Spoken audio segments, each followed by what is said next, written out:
Hello and welcome to Beat 'em Up Wrestling. This is the AEW anniversary show review. We are going to be talking about everything that went down. All the titles were on the line today. This was going to be a big night. Everybody was super excited, and yeah. Yeah, you went really quick and I was like trying to tweet it out and I was like, Oh, ah, it started counting down and I was like, going live with our recap of tonight's AEW Anniversary Dynamite. Okay, join us. Go ahead, you can start the card. I will be with you 1 second. all right. Yeah. So it starts off with the best friends taking on the tag team champions. Hey, Matthew. Um, yeah, so it starts off with the best friends versus FTR for the tag team championship, and yeah, this match was decent. I think the best friends looked really good. I'm not liking the way that they're booking FTR though, to be honest. Yeah, it's one of those things like it's classic heel stuff where we always talked about how we don't like when heels just can't win a match. They had matches prior to this that they won cleanly that were amazing. They had what was the one? Was it with Lucha Bros? It was like the tornado tag. Was it a tornado tag? We had like, oh no, it was Matt Jackson, Nick with FTR versus I forgot if it was Jurassic Express. I forgot who they had, but they had clean matches. Well, my point is they had clean matches coming into there. Now they're heel, and it's like we're supposed to have this disbelief that they're not good enough to win cleanly, and it's. Yeah, they're constantly using Tully as a distraction, and like I said, burying the rest. They do it again this time. When we know that they should at least allow some of these heels to win cleanly. Yeah. It just makes it so much better. Yeah, definitely. Hello, Derek. Man, that's definitely how I felt about Orange Cassidy. It would have been really cool. We'll get into it. If a title could have changed tonight. Yeah. We'll get into that. Yeah, so we end up seeing Kip playing on an arcade machine, arcade cabinet. Trent gets thrown into it. Kip is super crushed. He sends Penelope to go get his best man. And the match continues. There were some close calls. Other than the shenanigans that they keep doing with the distractions, I think that this was a good match. Yeah. It was a good match. Once again, it's like I said, they're not bad wrestlers, and that's what bothers me the most. Hello, is that we don't have these moments where we can actually. Yeah, right. That's what I'm saying. Like that match was amazing. But yeah, it's just we don't need all the shenanigans. Hold up. Georgie's arm's about to be ripped off. So after Dynamite, it was on, and that's my movie. If you don't know if that's my movie, and Georgie's about to die, and he has no arm. If you can't see the boat that's right behind me. I don't know why my camera keeps getting blurry. There you go. But yeah, no, I want FTR to be what they came in doing to begin with, because it's once again, I don't know how I feel them going into full gear, knowing it's going to be heel versus heel. But I mean, with the Bucks, but holy crap, like it'd be crazy if the Bucks didn't win all of a sudden. Like I don't know, like yeah, could they pull an upset where they surprise us? Because today wasn't a surprising episode, and it didn't feel like an anniversary. We're not the only ones that said that. A lot of people we know said that too. So I'm just confused on where do we go from here. Yeah, it just felt like another episode. It felt more like a fill-in. There was not too much storyline being told here, other than MJF. But so then we get to a squash match. Miro comes out after FTR retains. Miro comes out, beats up the best friends because he's angry about the arcade machine getting broken. Then we get Kip Sabian and Miro versus Lee Johnson and Sean Maluda. Yeah, this was just a squash match. Miro and Kip win. You know what though? When that whole arcade, the hub broke, I fell for Kip. So like if I had a friend like Miro, I'd want him to be not necessarily the best friends, because it wasn't Trent's fault that he went through it. It was Trent, right? Yeah, Trent was thrown in it. I would have gone after FTR. So It was just one of those things. Like if I had a best friend was like, they messed up my toy, and you have a bigger brother, and then they come back out because you want to go grab them real quick. And that's what it kind of reminded me of. And I like the play on your friendship. That was pretty cool. I liked how Penelope like hustled ass and ran out there and got Miro. So I kind of like that whole thing, you know. So it's just one of those things where it sucks that there was a squash match. Miro doesn't need squash matches. They could have had them easily go against like, I don't know, man. I want to see Wardlow versus Miro already. I'm sorry. Like, stop wasting time with Miro. We know what he can do. Let's just put him in a match with a good person. Let's just give him Wardlow, give him Luchasaurus, give him somebody, give him Pentagon, give him anybody. But it's just, I don't know what they're gonna do with this whole Kip thing.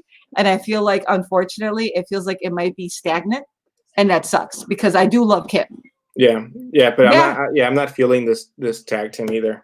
Yeah, he's too dominant, he's too strong, and he feels like that brute friend that you're not really sure why he's there. He's just the muscle. And Kip doesn't need that either because Kip's a damn good wrestler. And it sucks because we still haven't really seen Kip wrestle because in this match, he didn't wrestle all that much.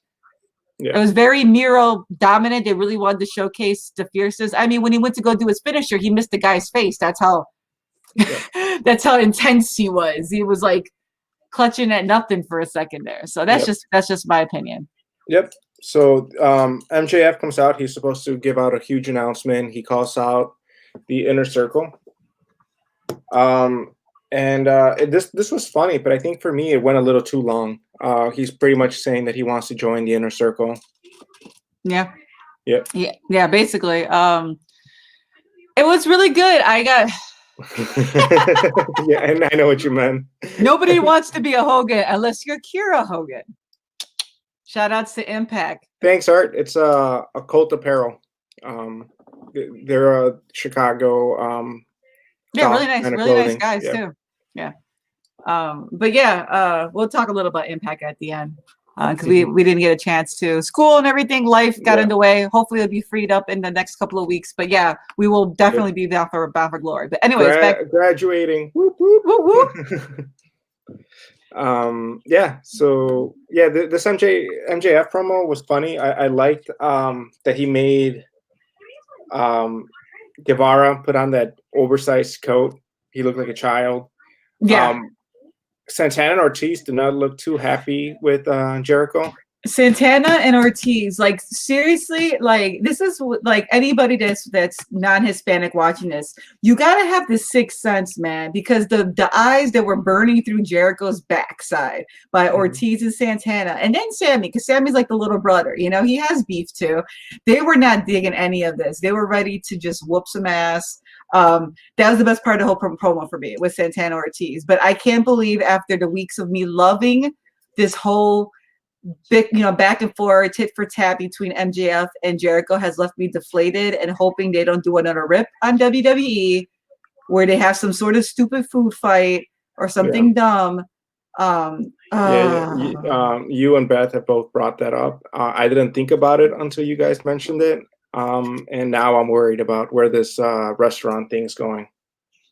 Yeah, I was super excited because like I liked how he was like, giving himself an inner monologue and hyping himself up, MJF, to like, okay, I really want to be in the Inner Circle. I love the way he plays on himself. And it's pretty brilliant. And I like how the Inner Circle's responding to that. I like how Wardlow is matching up to Hager. I like that, even though I don't like Hager that much as just a person, wrestler. But I like the dynamics of what's going on in the groups.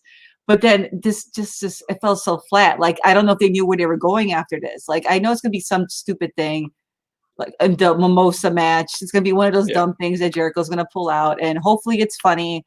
Hopefully it's good. And I'm wrong. I would love to be wrong. That's the thing about wrestling. I want to be wrong. But I'm a little nervous. I am a little nervous about this. I don't know. Yep. I like Kip. But he would be great as a manager with Penelope Ford. Yes, Penelope doesn't get as much credit as she deserves. She's a really good talent, and she has a great personality. She's just comes in and just wrestles. Do any of the women get any credit in AEW? I mean, Britt Baker does, but that's about it. Yeah, we'll get into that. And yeah, Derek, we've been talking about this.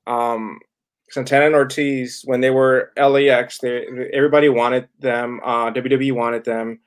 And then they did that huge surprise in All Out, and then they've just been the joke. They've just been comedy. It's bad. Yeah. Joe, DDP Yoga. my Joe, Shar. Joe needs to get sponsored by DDP Yoga. Joe needs to just get sponsored. I just need this guy just to be on as like my color commentator. I love you, Joe. He always make me laugh. He does, though. Yeah. He was trying to say he was working out. He got chiseled abs. It's whatever MJF was saying. I'm like, boy, that's it. That was like in your little notes field on your paycheck to say that. Yeah. Whatever. Get out of here. But, so so hopefully we don't get a food fight, but we might get something like that. And then we go to backstage where Lance Archer is beating Moxley. He's just laying it on him. There's some talent there that's trying to break him up, but then Lance is just beating everybody. I mean, he's a monster. He surely is going to win, right? It's a non-disqualification match, but we'll come back to this because that's the main event for tonight. And then we get Britt Baker in a spa with Tony Schiavone. This was funny. See, and a lot of people want Britt to be champion, and that's good because she has the character. You know what I mean? She does have the personality, and if they're giving her this much time already, then I'm here to see that. Like I want to, but it goes back to how I felt when she had the attention on her the first time. When Swole was doing her matches, she came in as a distraction. Swole never came out herself and did her own promos. I think she might have done one out of the like 4 or 5 we got, you know? And you know what? They haven't officially gave out her marquee. She said that in an interview, so I'm hoping she not got in trouble for that because I didn't see a marquee come out for Eva Lise. Not, I mean, to switch subject, but yeah, Eva Lise supposedly got signed. She had mentioned that in an interview. But we didn't see like, you know, Eva Lise is all elite, you know, all AEW. So we haven't seen that little graphic. That worries me a little bit.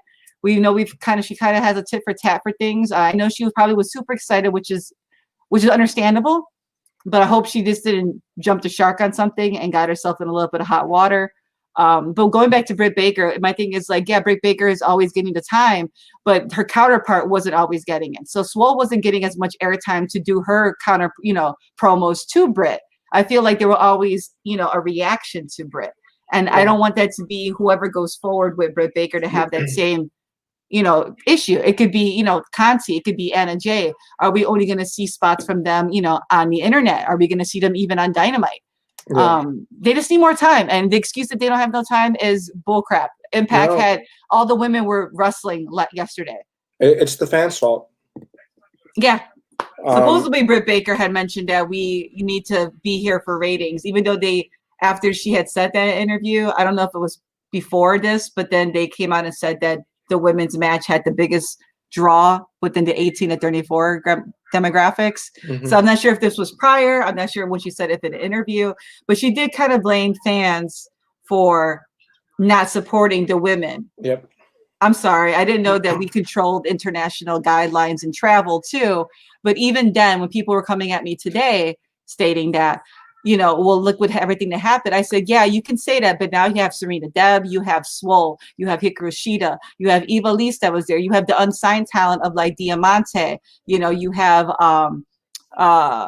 Red Velvet.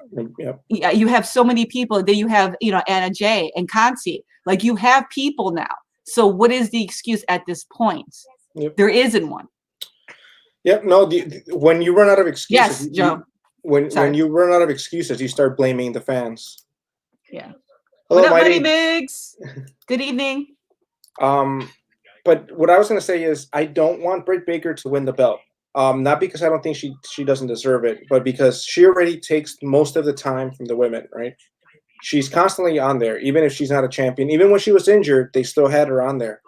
The other women are not given anywhere near the amount of time that she's given. So if Britt is the champion, then that just means we get way more Britt and a lot less women on the rest of the roster. So I think that'll be even worse for the women's division. Another point to that is Britt is a heel. The AEW women's roster is filled with heels. They got Nyla, they got Mel, they got Abaddon, they got Anna Jay. Tay-Conti, I don't know. She was supposed to be Dark Order, but I don't think they're going with that anymore. They got of course, Britt, Penelope, Ivelisse. So these are all heels. Your baby faces are just Swole and Sheeta. Yeah. I mean, you Allie's can. also a heel. Brandy, I guess. I don't know. She's a heel. She's in between because like one time she'll start playing nice, and then the next thing she's throwing little brand on everybody. But so you only have two baby faces. So the belt needs to stay in a baby face. And I thought they made a wrong move by not having Swole take the belt. I think Swole was way more charismatic than Sheeta. I think Swole would have gotten a lot more attention. She could do some good promos. And you could have set up this whole thing, Britt Baker coming after Swole because of what happened. Yeah. That's because of her nose and all these other things. Yep. Yeah. That's nope, we do not book matches. We don't know how much time women matches do get. Nope, we do not. You know, we love yes, but as one of the biggest advocates of women's wrestling, she has been one of the voices, so vocal, and I understand and feel her frustration. It just there needs to be a producer just for the women only. Definitely, there's somebody needs to be dedicated and committed to just their time because we had so many segments that could have been shortened by seconds, right? Yeah, I forgot. Serena Deeb is another one that. Yeah, and I mentioned that. Yeah, but Mighty, like that I get it, but it's I don't think it's valid anymore. You have a roster that even before losing the people overseas, you were not building them. It's not even just that. It's like even Riho, when Riho was champion, you didn't really build her. We didn't know about Emi Sakura and her being a teacher master student. Like if it wasn't for Kenny tweeting that out, you know, like we didn't have that build up to knowing why that meant so much to the both of them and why they were so passionate in the ring. And honestly, this is the best time to build your division because you didn't have fans there. So you don't have fans shitting on your product when it's on TV. You could have, like the crowd, you could have built the crowd around supporting whoever you wanted to support. I know when we were in Revolution, some of the fans were really nasty to the women, talking about their body, wanting to do stuff to them. Like, so this was the best time to not have people heckling them, you know? Yeah, we had a group talking mad shit about Nyla. Mm-hmm. We had them heckling at Chris, even though we found out later that Chris Statlander was sick during Revolution. We had people catcalling at Brandy. You know, and for the things that Brandy says that I might always agree with, that's never acceptable on any level. But even going a step further, let's say forget about the overseas, forget about the main roster, forget about who's actually signed. Give the people on Dark a storyline. Like besides the people that are saying the stuff and commentary, which are great. Like when Veda's on commentary, you know, even Tony Schiavone, even Jericho, who's even better, gives more spotlight to these women who are coming up on Dark. Give them a storyline.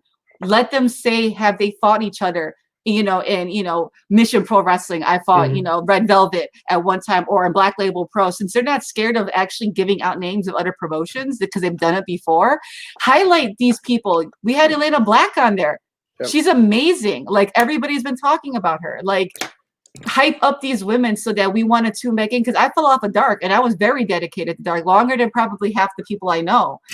But there's no draw for me even when the women wrestle. Like, and I tuned in just to see Elena, you know, but I'm going to give my time to Impact because, man, that's where it's at right now.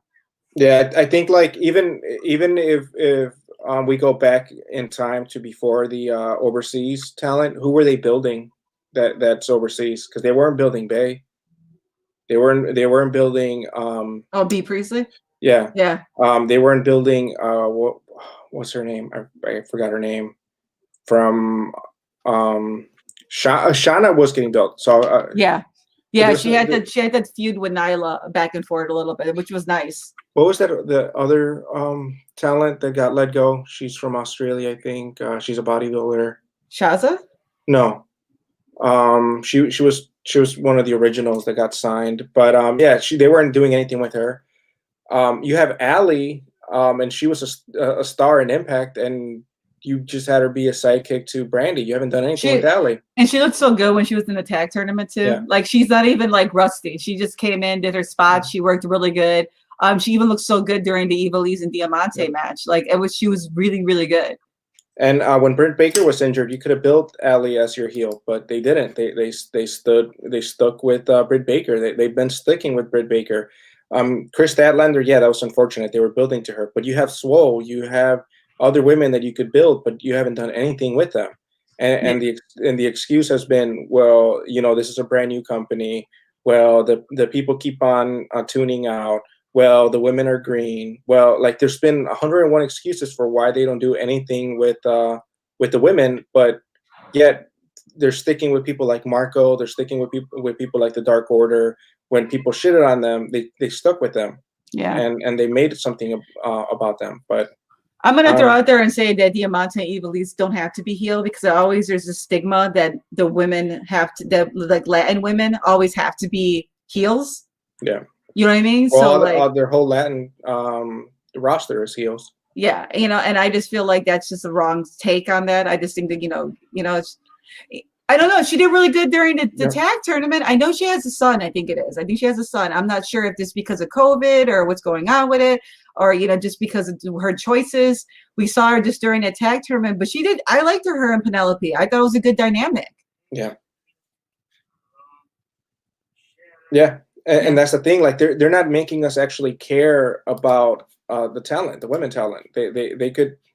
I mean, look at what they did with Britt Baker. People didn't like her when she was babyface. People were shitting on it, saying, "Oh yeah, we know she's a dentist." But then they just adjusted a little bit and let her go full heel, and she got really over. Yeah. They could do that with so many more people. Big Swole got over when she talked about her Crohn's disease and how like she didn't think she was gonna be able to wrestle, and like people connect with that. But then they just stopped doing those segments for the women, and we get like 30-minute matches of Cody. Like we get tag team after tag team match. We get some squash matches here. Like it's just. I really did enjoy the undesirable to undeniable segments. Yeah, because it gave you something that other organizations didn't give you. It gave you like a connection to the talent, and they're definitely missing that. Yeah. And it was nice to see it on Dynamite too, because it's something that everybody is going to view. So yeah, 2 hours is definitely long enough. They did. Yeah, see, and that's like what I was thinking for Mel. I was thinking they could have Mel join the Dark Order and put her with Anna Jay, have her be the muscle for Anna Jay. But that's not a bad idea either. Putting her with Penelope, like you could have Mel be the bridesmaid to their wedding or something like that. And you have Miro be the muscle for Kip and Mel be the muscle for Penelope. Eminem. Mel and Miro. I kind of like that. That's a good angle. But they're not going to do anything with that. No. Yeah, Mel, they signed her just so they could shave her head, and then they forgot about her until they needed to fill a roster spot in the women's tournament, and that's the sad truth. We'll get on to the next one because we still have the women's match to talk about. So then we go the 30-minute match: Cody Rhodes versus Orange Cassidy for the TNT Championship. I thought this was a good match. This is one of my better matches that I enjoyed with Orange because it's not to go back to say about the Brody Lee match that he had was unbelievable, but there's parts where Brody had to really sell the moves. Orange looked good against Cody. And I think once again, it's a credit to Cody. He does know how to pull over people, and they look good in the matches, especially for Net. He does. Gotta give him the credit. He does. But man, wouldn't it have been great to see OC walk out with that title? This is coming from somebody that's kind of like, freshly squeezed out. I would have preferred that Orange Cassidy would have won. But no, we have Darby Allin in the stands looking like Sting. Yeah. And so we know this is setting up for Cody versus Darby. Cody and Darby, I think, had the match the very first AEW Dynamite, right? That was the very first match. I think so. So it's gonna go full circle. Orange and Cody are gonna wrestle in 2 weeks again because this was no decision or a time limit draw, actually. Yeah, time limit draw. So yeah, they're giving us this match again. I guess they keep on doing this with Orange, but I don't know. I don't think they're gonna give Orange the belt. No.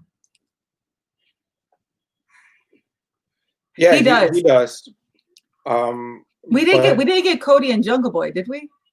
We got him before, yeah, for the. But I'm saying that we did for the TNT belt. Yeah. Damn. See, like I remember good matches with him. Devastating kicks. What are you talking about? Devastating, Derek. So my only guess with that is that Cody was planning on going heel, and then they were like, "Wait, everybody's going heel. Cody, go back to being babyface." So I guess babyface Cody has blonde hair, heel Cody has dark hair. Light and dark. Yeah. Yeah, but that dye, I don't know if that was patches he had before or they didn't take right. That guy needs to let his hair breathe, man. Well, when you dye your hair black and then you bleach it, that damages your hair. He got a wave to the hair. He does got part Cuban in him, so I'm just saying you gotta be careful with that. Yeah, you gotta full. He needs to talk to The Rock. Keeps on messing with his hair. He's gonna end up looking like him. No, don't do that to Cody. I don't think he'll look good bald. Yeah. So Cody. This was another surprise roll up, right? Oh no. Orange. I'm sorry. Orange I'm skipping ahead. Yeah. Orange almost gets the pin, but on 3, barely down. Yeah, time runs. This is the second time that happens with Cody. Somebody else was gonna pin him, right? Or no, because Cody had a draw before. Yeah, he did have a time limit draw. Was it with Darby? I think it was with Darby. It might have been with Darby. Yeah. You're right. He did though. He's the only one that had it though. I think. Yeah. Yeah. It was a good match though. Like I'm not gonna complain. Oh, this was entertaining. Match. It was really entertaining. So then we get Alex Marvez interviewing Lance Archer about beating up Moxley. It's revealed that it's going to be a no disqualification match later. And then we get Matt Hardy being interviewed by Tony Schiavone, talking about how he's cleared, he's going to come back to wrestling, and then gets interrupted by Sammy Guevara, revealing that he's the one that attacked them. I wanted Sammy to go like babyface. I really did. Like, I feel like there's a lot of people in the roster that are like heel. Mm-hmm. Yeah, Mighty. That was my problem with it. Like, why? Like, you booked yourself out of having either Orange or Cody lose, but then you give it to us again in 2 weeks before Full Gear. So it's kind of like we know it's not going to be anybody else but Cody. This is very WWE like booking. Aww. No, Orange isn't the belt holder. Yeah, I think they're gonna give it to Darby, and I think that's a bad move. But yeah, it was Darby. I don't want Darby with the belt, man. I would feel better if if it was Sammy or something. I don't know, like Sammy, Jungle Boy. I'm okay with. Yeah, Derek, we did see some of that today. Cody doing some heel moves and Arn screaming at him for doing that. Yeah. So I don't know. Maybe like I said, like the Bucks can't be heel going against FTR because then I'm like so not invested in that match. I'm just like, can y'all just beat each other up? I don't care who wins at this point. Super kick the shit out of each other. Speaking of which, we had a draw of all the tag teams to see who was going to go in a 4-way match. So they're going to draw the teams. 2 teams were not up there, and I'll concede that the Lucha Brothers have a match, so they shouldn't be up there. But Proud and Powerful wasn't up there. Even if they weren't going to get drawn, you could have still had them up there to represent the tag team division. I'm so sick and tired of them, like and that's the thing is like I can't speak for what they're doing and if they're not happy with what's going on, if they are happy or whatever. But as like. No, I will flip a table if Darby beats Cage. I will flip a table. I will flip Jack on a table if Darby wins that belt. Yeah, I agree. Brian Cage, Darby is not a belt holder. Brian Cage losing by Darby is so damn unbelievable, and even in a hardcore match.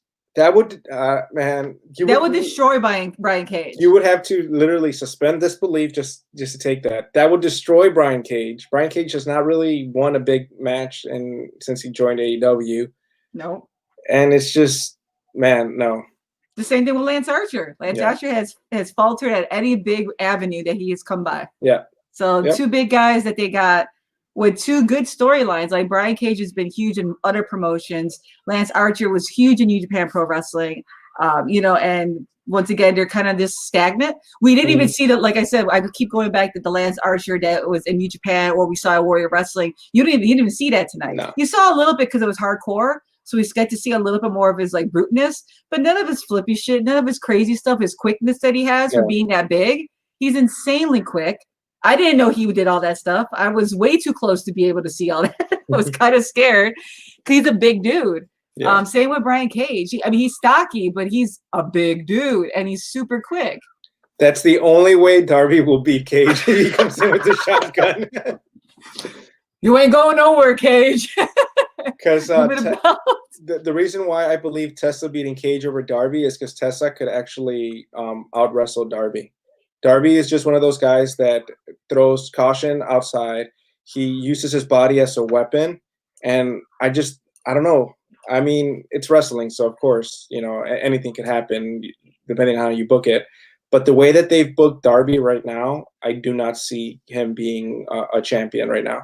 Just the way that he's had his matches. Yeah, if he came out and he was attacking Brian Cage backstage by himself, if he wasn't coming out to the aid of other people, if there wasn't any interferences, you know what I mean? If there wasn't any interferences from other people or coming out in a three-way tag when he was supposed to be like Will Hobbs and Mox and Darby, but if Darby was doing a threat to Brian Cage by himself, doing sneak attacks, coming out, leaving things to kind of freak him out and playing a deceptive role, then it's believable. This is how like Tessa was a force to be reckoned with in Impact.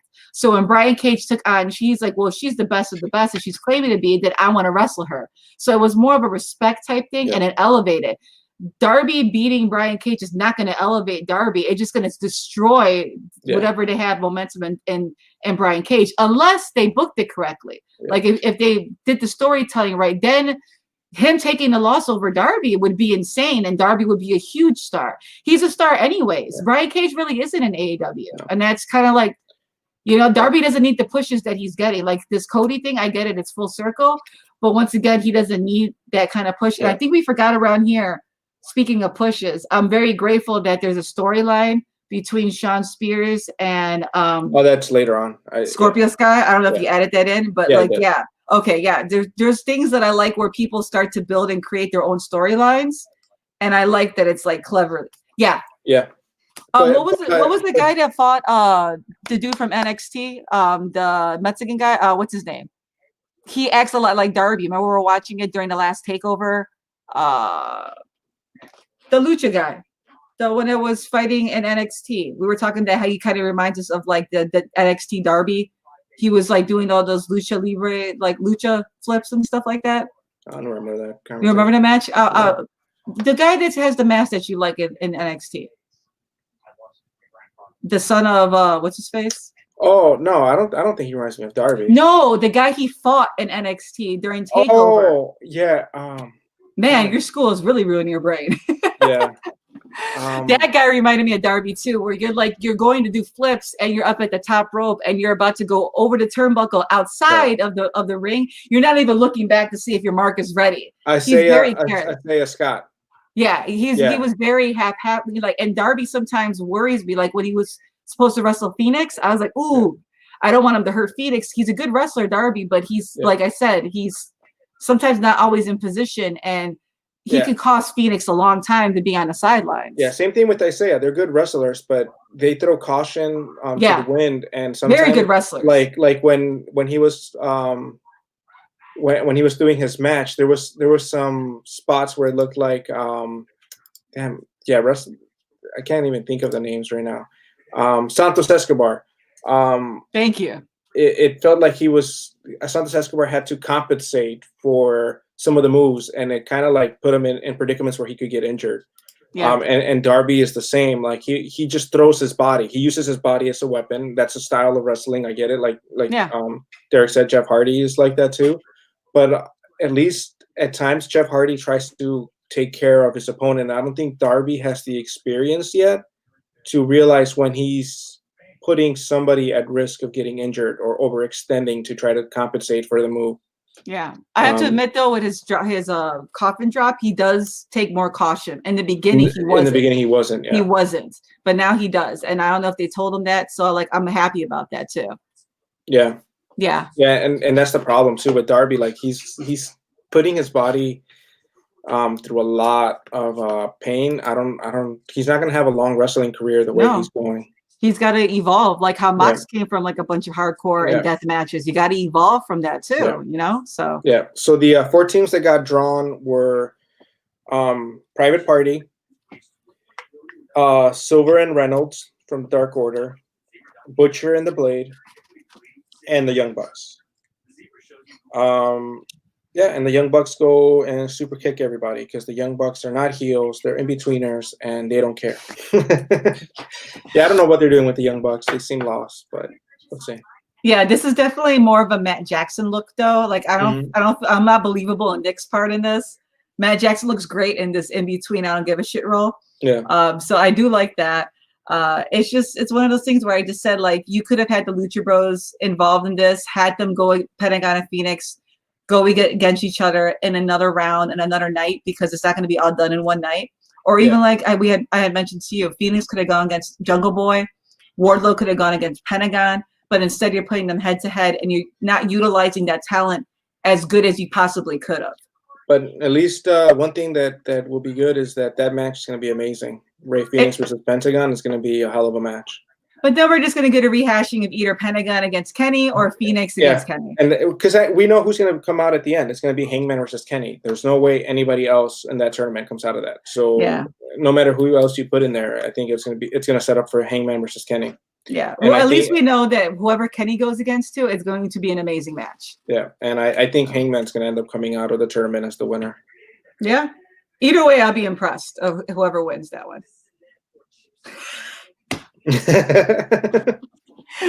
Joe's like, no, I can't hang with this. This is too crazy. Yeah. I mean, get ready because that's going to be potentially match of the year. And that's the hot shit, that like Latin shit. Like, we cool, man. You my brother. We're going to fight today. And that's what they could have played on. They could have showcased them in the tag team tournament for the 4-way, and they could have showcased them in the singles. You could have still done it. And that's the whole point. People are like, oh, no, but they're in the singles tournament. I'm like, you could have still done it. It doesn't matter. Because it doesn't matter to Latin people. They're still gonna ride or die. Because Santana or Ortiz, they would have fought each other too if they had to. But they didn't even put them in there. Like, I get Silver and Reynolds are there for the lows and for making people laugh. But we talked about it. Santana and Ortiz, they were a hot tag team. They need out of the inner circle. They need to go. Yeah, they really do. I think that the MJF thing opens up for them and Sammy to leave. So we'll see where that goes. But yeah. So they're going to have a 4-way. Whoever wins that 4-way is going to go against FTR in Full Gear. So then we get the women's championship match. Hikaru Shida defends against Big Swole. I think this was a huge miss. Yeah. I think Big Swole should have won it. I think Big Swole should have won it too. If you guys didn't see Dark, I think Vicky Guerrero came out taking shots at Shida for Nyla. That was a setup. Yeah, I feel the same way, Mighty. I'm losing interest right in the there. Right there. Right with you. Yeah. They're so good. It's gonna be an amazing match. Like, I'm just gonna sit down and get my popcorn. John Silver should win every. He needs to win the Chili's title. That's what he needs to win. But he's really good, and I do love his charisma that is shining through. But they're not doing anything with the Dark Order.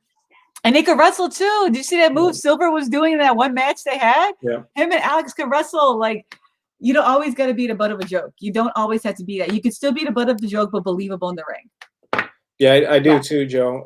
Either MJF is going to take over and be the leader of the inner circle, or MJF is going to destroy it from the inside.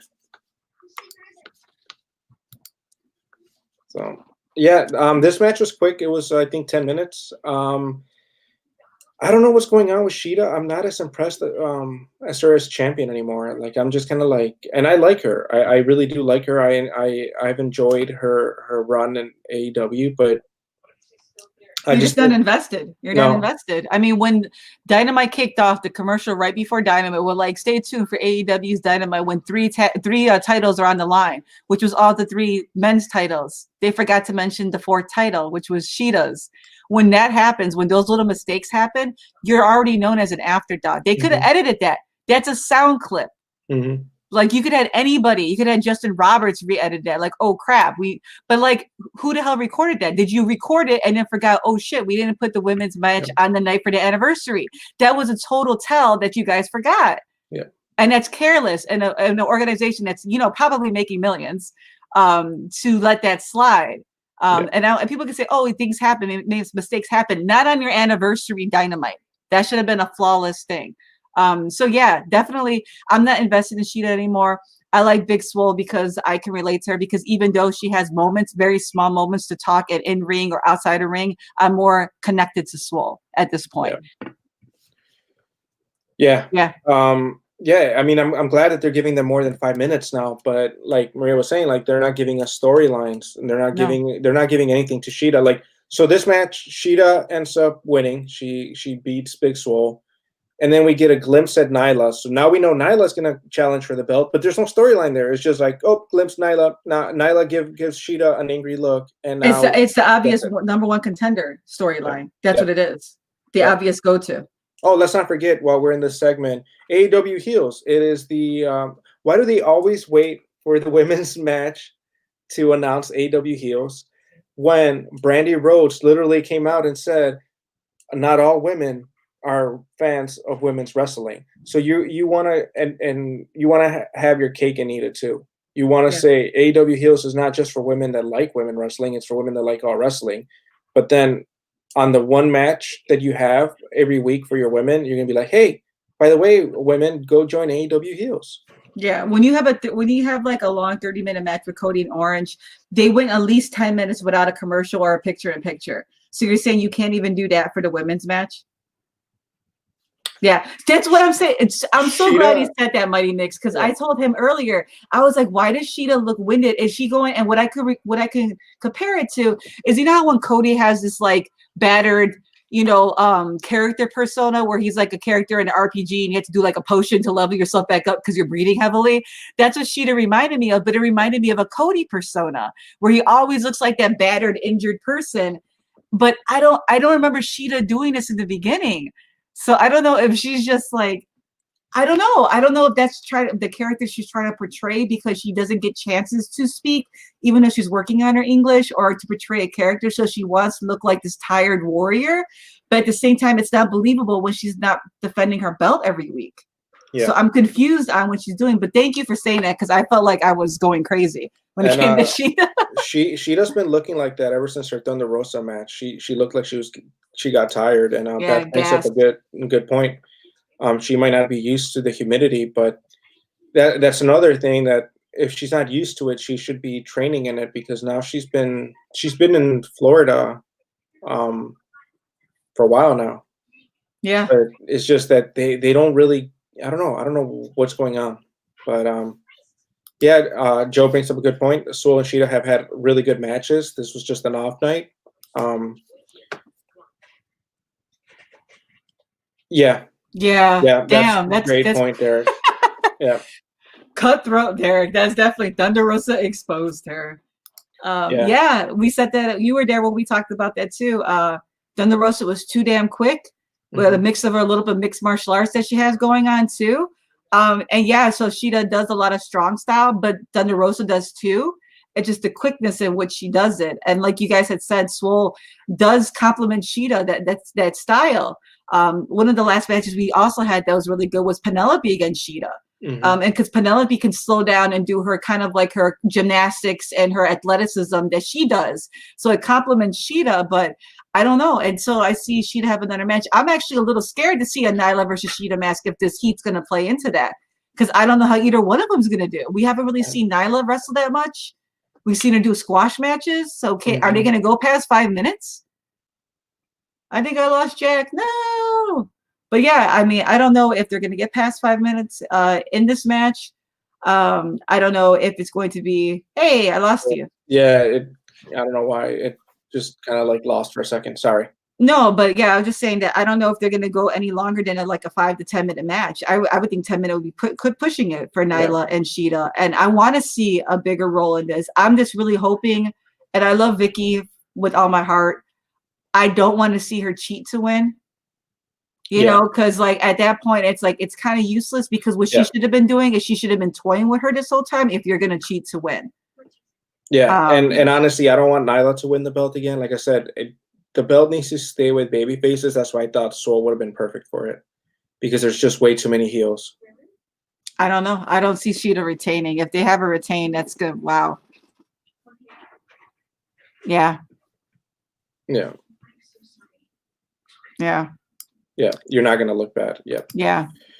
And that's the thing. Like, Yeah, like it's just she's been in Florida, so she should be at least trying to get some cardio going, trying to condition herself. It's not like she's going a long time either.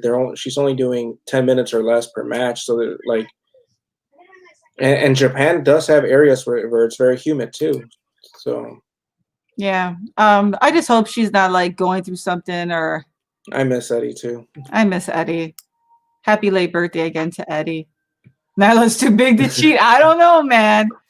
I don't know. AEW refs are. I'm pretty sure that she should be able to like cheat, but yeah, it's just I'm gonna keep beating this horse. I know. That's what it feels like. And it's because we want more from them. You know what I mean? And that's just like I hope you guys don't get annoyed by us. We're just passionate. Like I really do like a lot of the AEW talent. And it's just frustrating because like, you know, when you go and look at Impact, we had Kylie versus Kimberly, we had Deanna come out, we had Tennille Dashwood, and who was on the other side for the other ring post. I'm blanking. It was a mixed tag. Oh, Alicia Edwards. Yeah, and yeah, then we had that amazing tag team match of Tasha and Hogan. You know, Havoc. Yep. It's just a whole lot of everything. And then when Jordan Grace showed up trying to get that belt. Yeah, Impact and NXT are doing amazing things with the women's, and they're not using this excuse as like, well, you know, we don't have this, we don't have that. They're doing the most they can with what they have, and they're building their talent. Like Kimberly, they built Kimberly. Like you can't honestly tell me that, oh, you knew who Kimberly was before like she started making her name an Impact. Yeah, like, it's true. They don't have a big roster on Impact. They have a select few women, but somehow they managed to include them in most of all their stories. And it's nice to see that. FCR is current giving. That's all they do is cheat to win. But yeah, that's just my 2 cents on that. I just want to see more. I hope that we do get more. Yeah, you know what? That's a good point, Mighty. Because when we weren't watching Impact, I don't think we were complaining as bad about the women's division. Yeah, it's like I need to not watch Impact, but with Kylie and Susie, you can't do that to me. I love Susie. Man, yeah, we need to lower our standards. I think we need to just separate it. We need to be like, okay, this is AEW. We're not gonna expect anything from the women's division. And when we watch Impact, we can be like, okay, now we're gonna watch some good women's wrestling. Yeah, and that's a good point, Joe. Like, it's just they have way too many hands in the cookie jar. Because if we're supposed to believe what I've been told, that it is Omega, Brandy, and Khan that are running the women's division, and each one has different. Something about Christopher Daniels too. Yeah, I Christopher Daniels is another guy that's being said that. So supposedly Kenny wants Joshi style, Brandy wants sports entertainment, and Tony Khan just looks at the ratings. So, and then if Christopher Daniels is there, he's probably just like, I don't know what to do, guys. I'm trying. Yeah, 50 and over. Yeah, you know, I think I'm gonna go back and do the whole like, let's start every month. We'll go and review what AEW has done to either impact or deteriorate their women's division. We'll just do like a monthly. We'll just talk about the match, but then we'll do a monthly recap of what they didn't do. So we don't keep complaining every. We don't keep complaining to you guys. Yeah, the women are. They're amazing. Rosemary, oh god, they're just so good. Yeah. They did. And Jordan and Deanna was like the tipping point because, you know, we've seen great matches between like Charlotte and like Becky, you know, and like we'll throw in even Ronda Rousey. She tried, you know, when she put her effort into these things. At least there was a storyline when you see some of these wrestlers, and even in WWE. And in NXT, you had like Io Shirai, you had, you know, Rhea Ripley and Charlotte in that triple way. That was great too. Mm-hmm. You know, but it's just one of those things where we'll come back to it. We'll give it a few more months again. Joe, that's why he has that t-shirt company. Isn't what AEW is? Like, that's where he gets all that money. Why does he have to be super greedy? Super. He owns a Premier League soccer team. He owns the Jaguars, and AEW, like, how much more money do you want? But yeah, then we get the Sean Spears calling out Scorpio Sky. So this is setting up another storyline. And this is the first time we see Sean Spears with Tully in a while, since Tully teamed up with FTR. So Interesting. Yeah. Interesting dynamic there. But he basically said, you stole my shot, my spot, my Mhm. moment. I liked it. It's a little unhinged. Spears. I like the fact that he was kind of stalking, even though he's like, I'm not stalking you. And I'm like, that's just funny. He said that. But once again, it was under 30 seconds, maybe a 30-second promo story. It was about a 10-second moment where Shawn Spears was out there before Scorpio had that match. You can do the exact same formula with the women. So it's just one of those things where I was really appreciated that Shawn Spears did this, because it gives Scorpio a storyline. And in the back of my head, we were talking about like, the world championship. We were talking about like, things like that. And I was like, where's Scorpio at? So I was super excited when I saw this moment where I was like, okay, there's a storyline for Scorpio. And I like this matchup. I think this is going to be a good match between the two of them. So I'm invested in this. I appreciate it. Like I said, the storyline that I get to see Scorpio Sky because he's underutilized.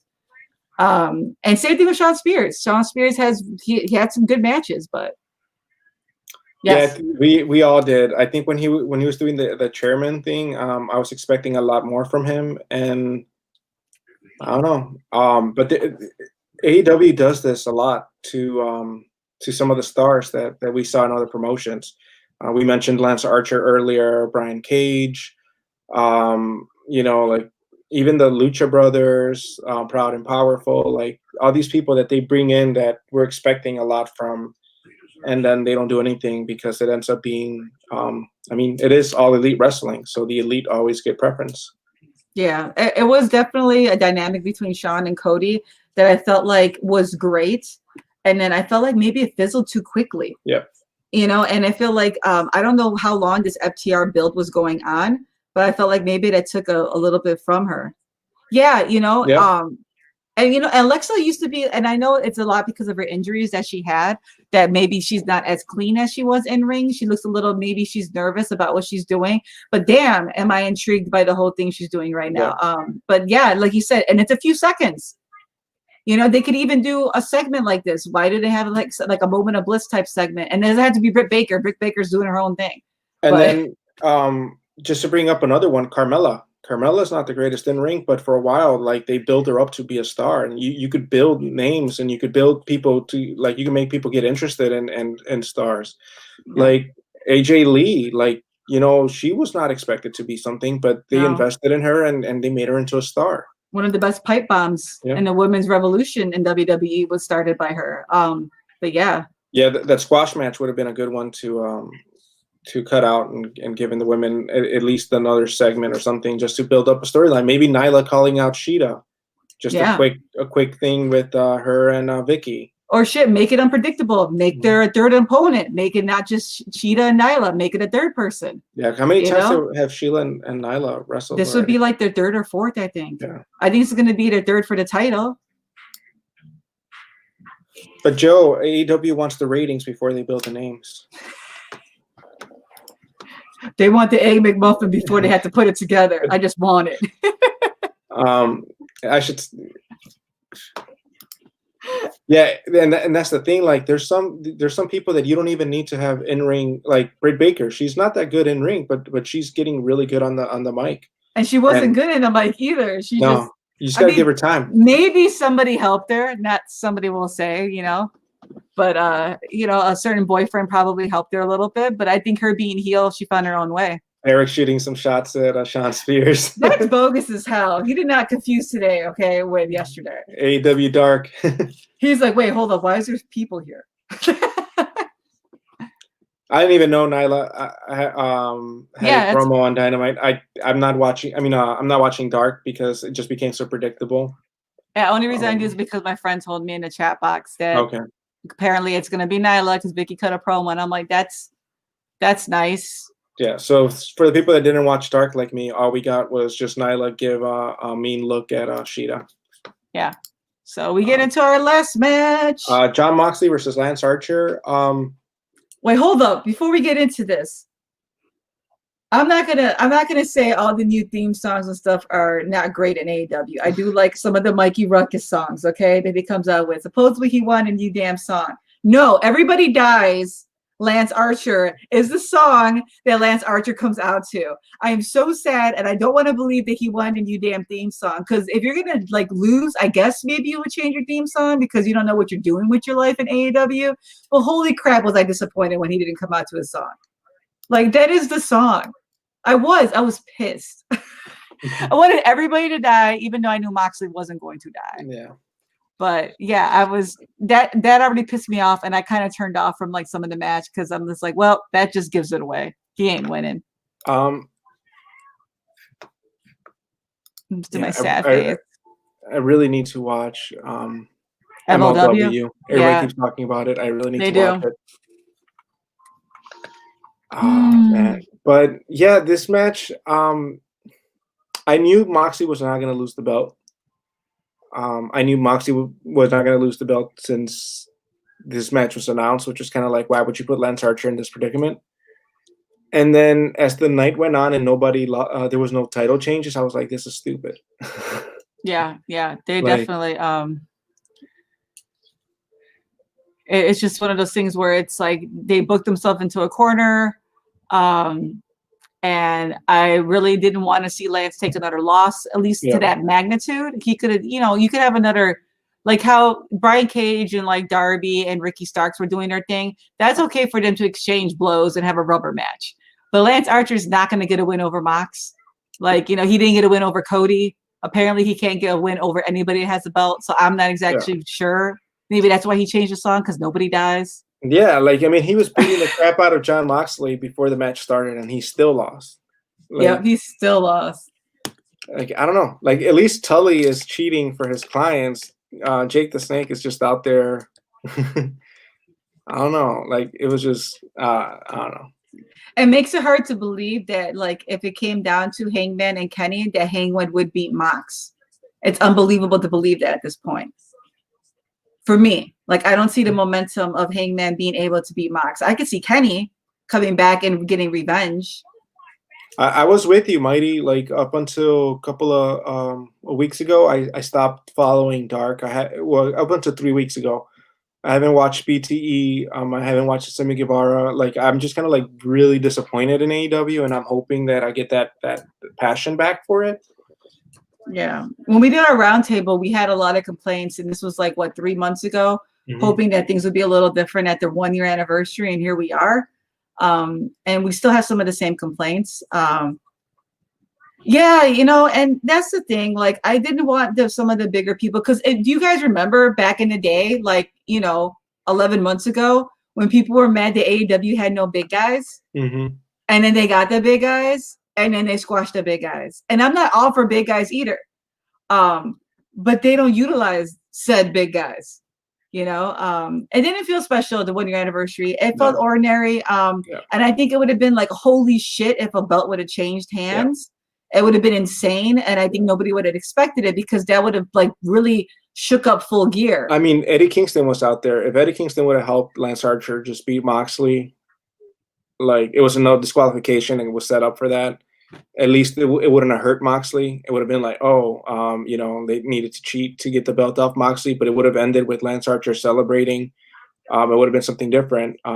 People would have been pissed online. Oh my God, it would have been great. Because you want people pissed sometimes too, like, you want to be like, no, I can't believe Mox lost in a non-pay-per-view match, like, it would have been great. Yeah. Lance Archer and Moxley have good chemistry. It's just, I think, like, I don't know.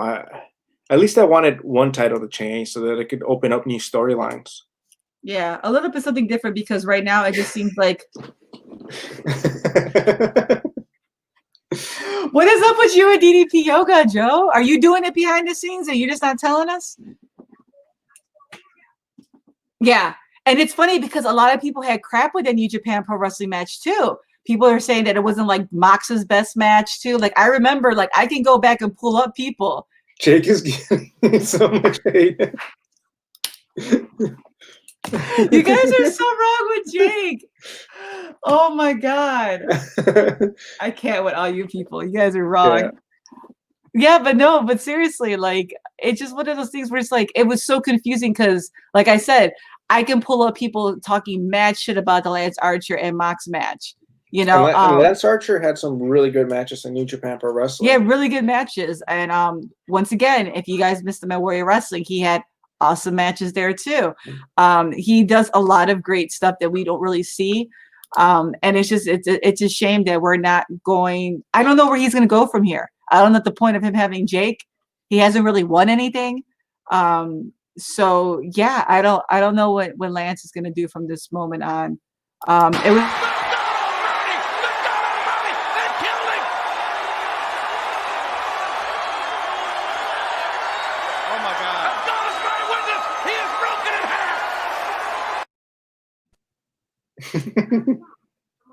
Why does it look like he's doing this, I JR? don't know. But yeah, they killed the monster. Lance, I mean, I guess he could keep on beating up people in the backstage, but when it comes to in ring, he just can't do it. Let's take a moment here and appreciate this message.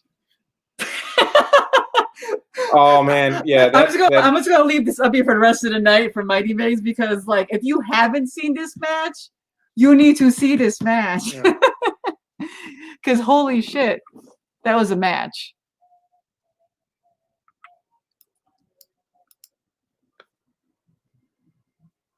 Yeah, I don't know what's going on with Jake. Like nobody knows what's going on with Jake. I don't think Jake knows what's going on with Jake. He was doing some great promos in the beginning. I don't know, like he's just not into it as much anymore. So this match ends with a surprise roll up. Then Lance Archer's punching Jon Moxley, but his punches didn't even look like he was in it anymore. He was just kind of like, yeah. And then his attempt to pretend that he can kick out of the roll up when the man is like taller than you. He's like 6'4", 6'5", and I'm like, he could have touched the rope with his damn legs at this point, because he was like prone and the rope was like right here. He could have just went like. Yeah. So I was like, I hate everything about this. Yeah. Everything about the way this ended. I did like the whole Eddie Kingston thing. I did like Eddie Kingston.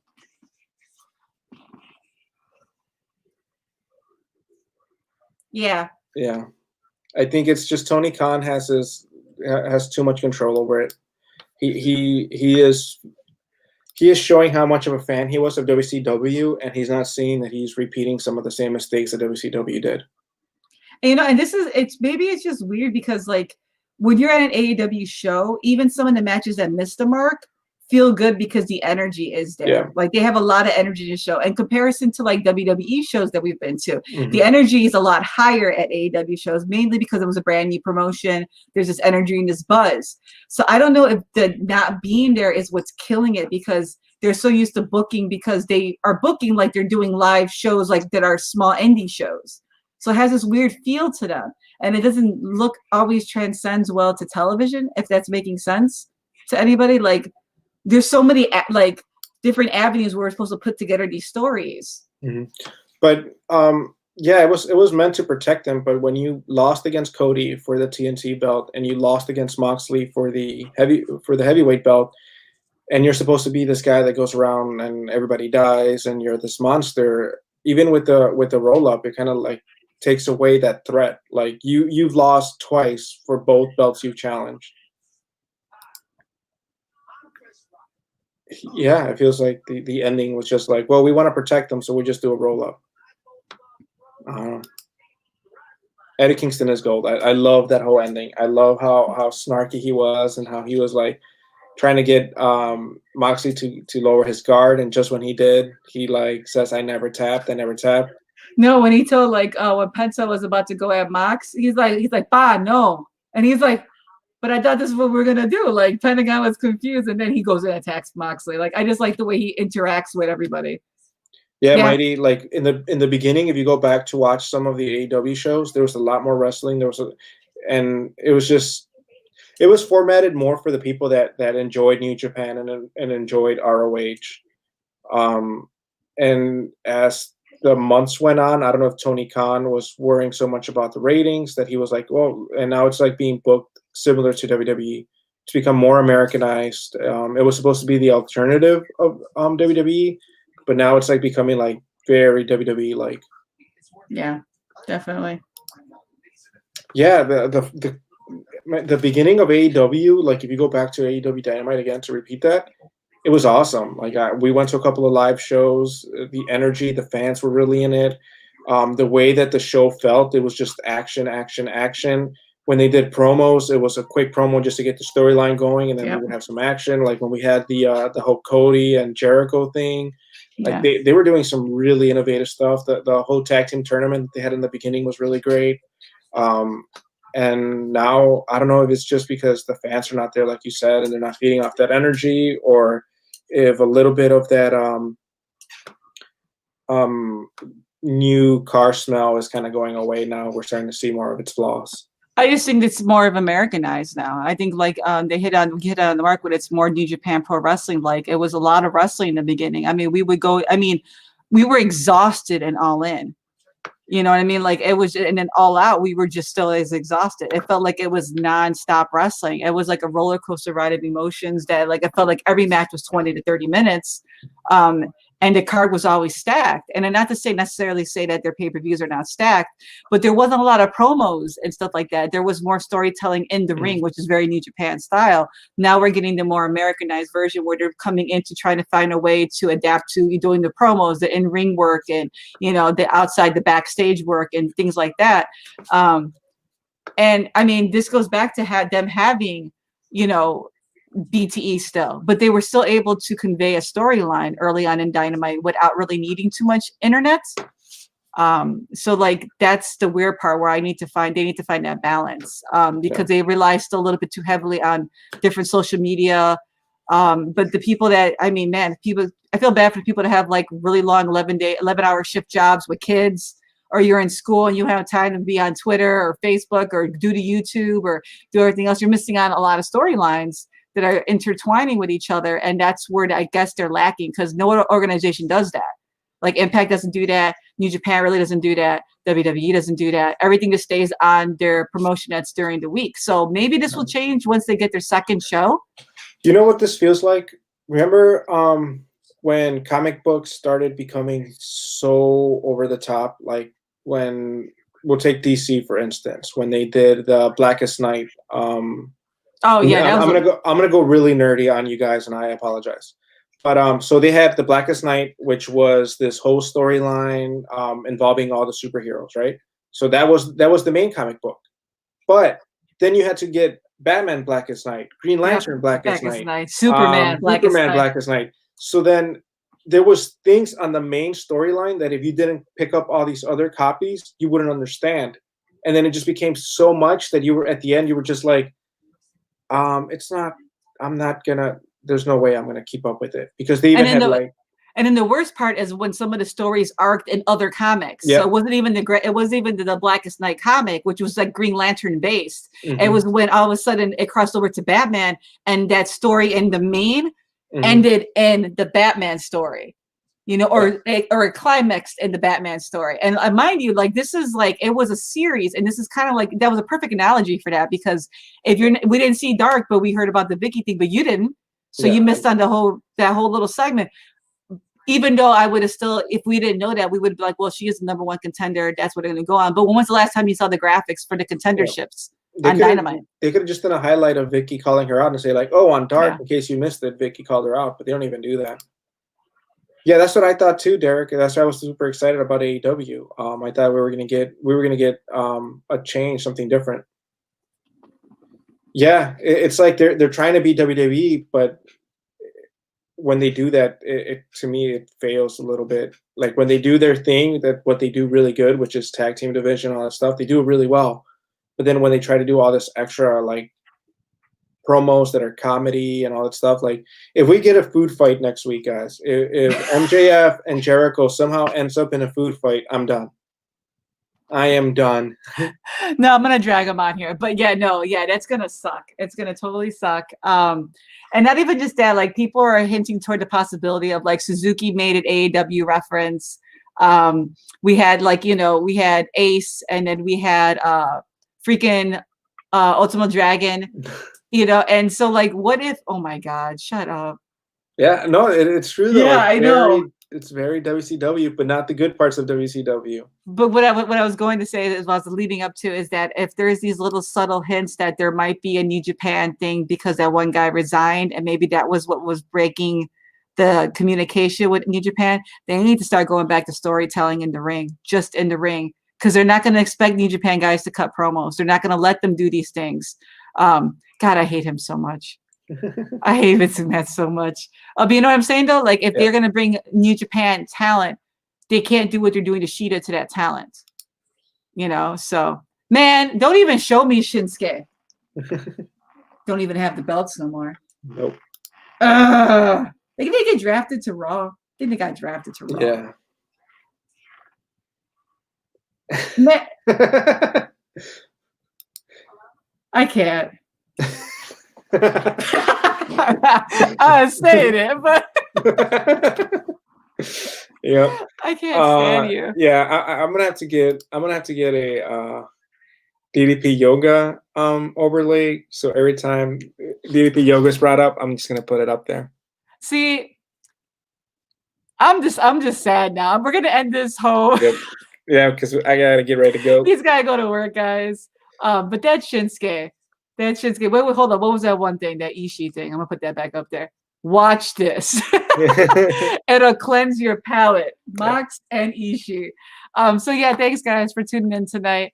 We'll see you again. Hopefully, we might be streaming some other stuff, but we'll be back for Impact next week. Hopefully, he's almost done with school. Yeah, I graduate next week. I'm planning on doing some art, probably wrestling theme related art on Twitch. We'll be doing some video games on Twitch too.